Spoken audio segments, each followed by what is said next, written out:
Ang lakas yung mang-punish this series. Meron ba kayong specific na conditions na mini-meet or player na tina-target? And how do you pass yung comms sa team? Feel ko po kaya malakas yung yung punish namin sa kalaban kasi feel ko po sinasabayan namin yung aggression nila kasi parang iba po talaga yung aura nila this coming playoffs eh.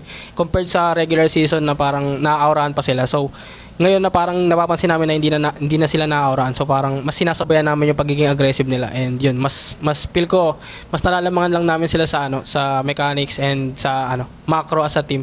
Kaya mas napapunish sila. Yun. Yesterday, sabi ni Netsky sa interview ko, sana daw maging eng-eng ka. Kaso today, na 3-0 nyo sila. May rebuttal ka ba? Yun. Sa sinabi ni Netsky na sana maging ngingin ako. Kaso hindi kasi ako naniniwala sa swerte o kaya manifestation eh. Kaya siguro hindi umepek sa akin. Kaya yun.